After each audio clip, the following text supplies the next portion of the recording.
refer. I will build up and refer to what Maria was saying. Right, I will tell you about Resql, which is a bullying prevention program for elementary and secondary school that we have been introducing in Poland for the last 2 years. But before I do that, I will give you a little bit of the idea how and why the program has been built that way, and why it is working, because now I can say that it is working very well. Before entering the field of research, I had been a teacher and a class teacher for 16 years, and I, as a teacher, didn't deal with bullying very well. So I really had these cases of long-term bullying, or the cases that I thought that I was a really good teacher and I had a good relationship with my students, but suddenly after a semester I learned that someone had been bullied in my class. So when I moved into the field of research, I decided to do the research on bullying, but not just for the case of research, but for the, to do programs, to do the prevention, and that's what I'm now. Again, Maria fortunately gave the perfect definition of school bullying. But I want to do that again a little bit, because we are facing the crisis in researching bullying. I think if you look at the numbers of students who are bullied, we've been doing that for years, the prevention, but it's not really diminishing. So this is really important to know what behaviors we're really talking about. And bullying is a process. It is not a one thing that's happening one time, but it is a process that and a person, an individual who is in a less powerful position, so it's not less popular or smaller or not that very social, is harassed or excluded by other students. Imbalance of power is important, so the aggressors, the group of aggressors, they need to be more powerful in any way, not physical. The imbalance of power is important. Repetitiveness is important, so it happens over and over again. Although, as Maria noted, in cyberbullying, it can be one time, one incident that repeats itself. So we don't really know what that it might happen once, but it is repeating. It is also important that this is intentional, that a aggressor has an intention to hurt someone. But as Maria said, sometimes the aggressor has an intention of a joke, but a victim really feels it as bullying, as hurtful. So now when we are researching bullying, we really have to focus on the intention, who recognizes the intention.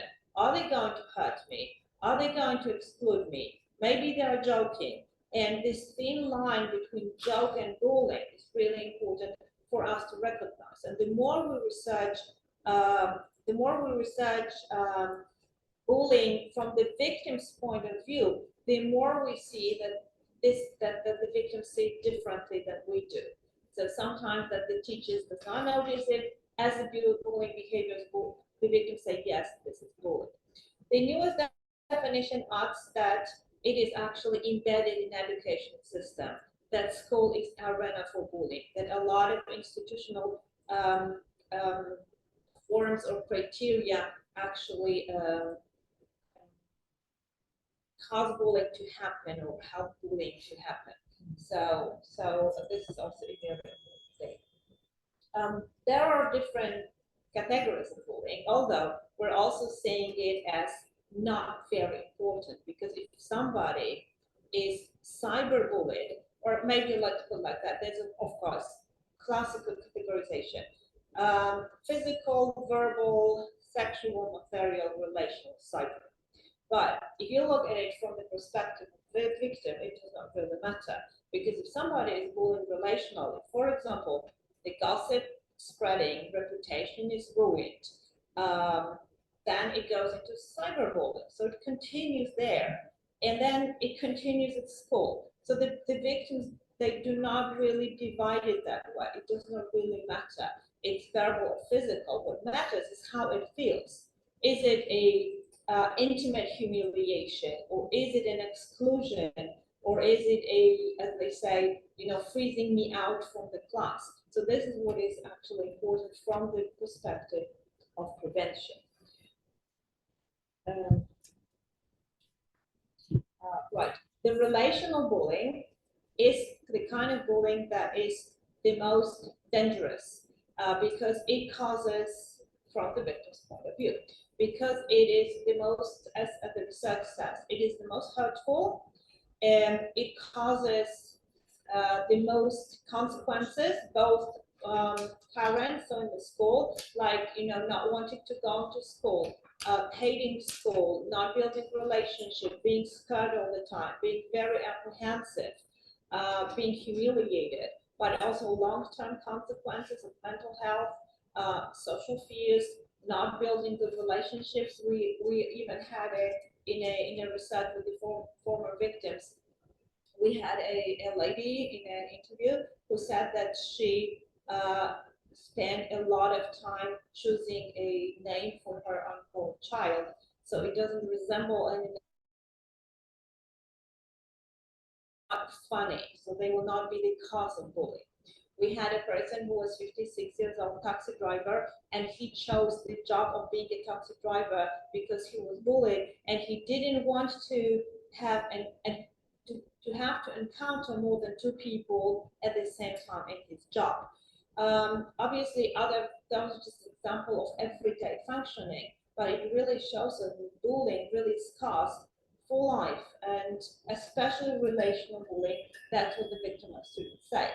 And if we look at the statistic, we will see that in elementary school, in Poland, in Czech Republic, in Slovakia, those are the research for there, 54% of elementary school children were relationally bullied, while 33% were physically bullied. And in secondary school, again, 36% relationally bullied, 8% physically bullied. But we teachers see physical and verbal bullying. We rarely see relational bullying. And this is important to have in mind, that we do not see that, and this is the most hurtful and has the long-term consequences. Okay, right. Now, generally, we tend to say that 35% of children are bullied, and amount from that 35%, 65 goes for about a month, 2 weeks a month, 13% goes for 1 semester, 9% for 1 year, and 13% for a few years. So we, for example, had a victims in our people who had been victims before in our research who were victimized for 8 years. So the consequences of such a long-term process, they are really traumatizing for students. So this is and most of those bullying were not only physical. It really rarely happens that someone is only physically bullied, because if someone is physically bullied, that means that he or she is excluded from the class because there are no people who would defend him. And if he or she doesn't feel defended, or nobody stands up for him or for her, that becomes relational. So they see something that victims call collective intentionality. So the class collectively doesn't care for it. This is an important thing to say. I promise I will not talk about that.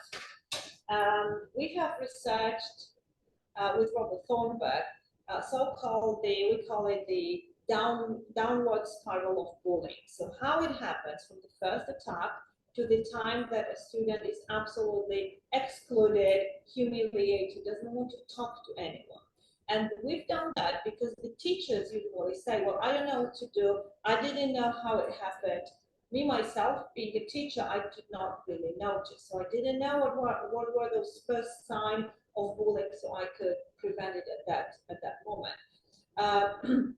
What is important, we've researched it from the group perspective and from the victim perspective. And all I want to say about this, if you're interested, I'll send you an article on this, that the first attack is something that we do not really notice, because sometimes it's very subtle, like a name calling, looking in a way, not sitting with somebody, smoking, things like that. So the both we teachers and the victims, they do not know. So this first attack is really ambiguous. So the victims usually do not do anything, and they do not, certainly will not come to the teacher to inform about that. There is initial state of bullying, and this is something that we can notice because there is more students join in, not only an aggressor, not only his or her henchman, but also the defender, the passive, active bystanders, and passive bystanders, and frenemies. All of that group of appears in the class, and this is something that we can notice. That more people joining, the attacks are more often, happen more often. And this is the moment that a bullied child realizes that, okay, there is something going on, I think I'm bullied. And that is the moment that he or she decides to do something about it. And unfortunately, very rarely decide to go to the teacher for help. I'll show you the statistics on that. Try to change a little bit, try to change the clothes, try to change the way he talks or she talks, or maybe not be such a good student, or maybe ask mom to buy new shoes because everybody is wearing this kind of shoes.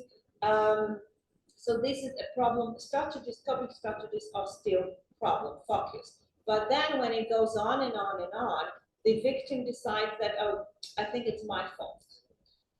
It is, if everybody in the class bullies me or nobody reacts, that probably means that there is something wrong with me. And what happens, and we teachers really need to be very careful about it, something that's called the expected hostility comes. So the victims think that everybody that approaches at school would hurt me or would talk to me nicely only in order to bully me later. And if the student like that changes schools, so goes to another school, he goes with this baggage of hostility, anxiety, fear, nobody likes me, I'm worse. So all those behaviors, come into life. So we have to be really careful about that. But the big question is, like, not only for Poland, but because this is the research for many, we've done meta-analysis of the research of, do students report bullying? And if they report, what kind of bullying they report? So if you have the children at 7 to 10, they report 80% of anything that happens in the class to the teacher. When they grow up, 11, 13, only 54% of bullying. Of course, that's a developmental stage, you obviously know that. But when they go to high school, when they call it for teenagers high school, they report only 22% of bullying incidents, both victims and bystanders. And that is the big question, why? Of course, there's a lot of cultural differences between countries, but in Poland, in Czech, and Slovakia, there's more or less the same idea of not being a snitch, not to report in class because that is the risk of being victimized then. But also, what is very interesting, students, I know it's in Polish, let's find a second. Students sometimes do not think, they do not recognize relational bullying as bullying. So they do not really know that exclusion, being ignored, being laughed at, being gossiped about, having reputation ruined is actually something that we need to report to the teacher. So the main thing is to inform them about that. The problem is that if, for example, teachers behave in an incorrect way, like humiliate students, then they know that this is an aggression and they report it as well. So, so now we know that students do not report. Now the question is why?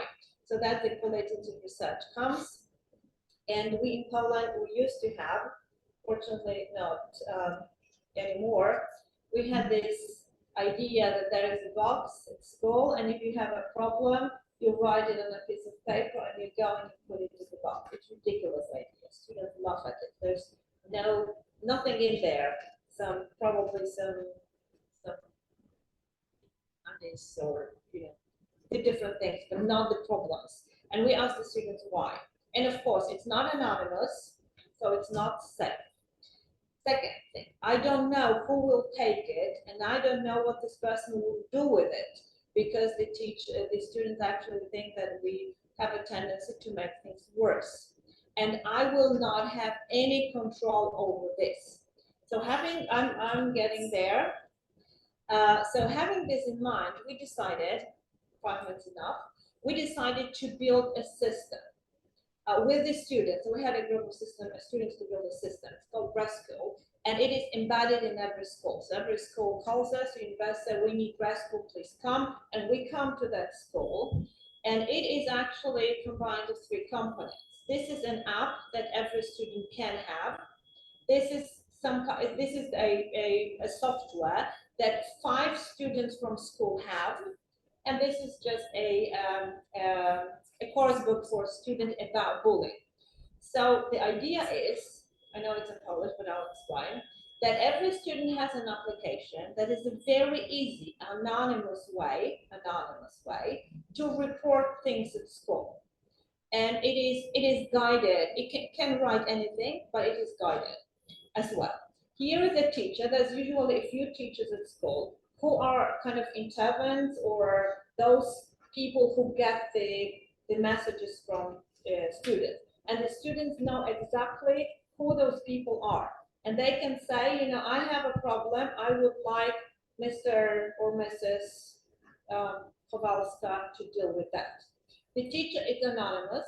The teacher asks questions to get the idea of what is the situation, which class, what is actually the problem. And now we see that we need only 3 messages to get the student to tell the details, the name, the class, the details of the situation, if it is serious, if it's not a joke, because sometimes it's just a joke, and then the conversation stops.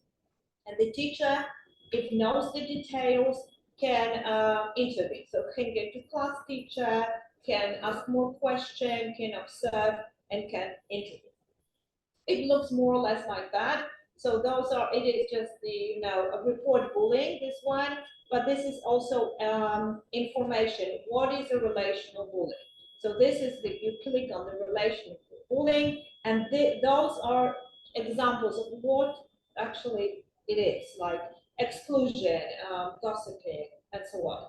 And what we notice is that sometimes, especially younger children, they use the exact quotations from there. They lied about me, they exclude me, they ignore me, and this is actually how it works. But usually after some time, students are free to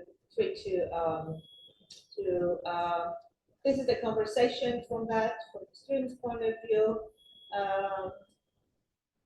Yeah, that's one thing that I want to tell you. After we introduced that with the pilot in one school, you know, when you get in a text message or an email, the little orange dot appears here, and the student has told us no orange dots, because if I leave my phone like that and I have a message from the teacher, you know, other students may notice that I'm in a conversation.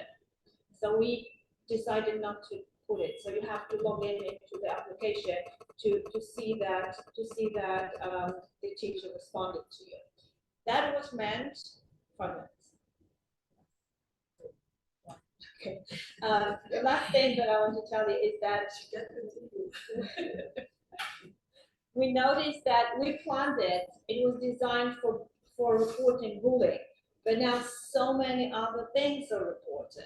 You know, it started to live its own life, and it is actually working, because from 0 reports, because there is no system of reporting, we have at the very beginning, when we introduce it to school, we have, you know, 15, 16 reports every day.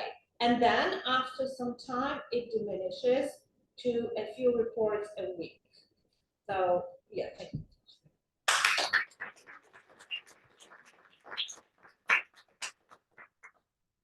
Well, thank you very much, Małgorzata. I mean, that is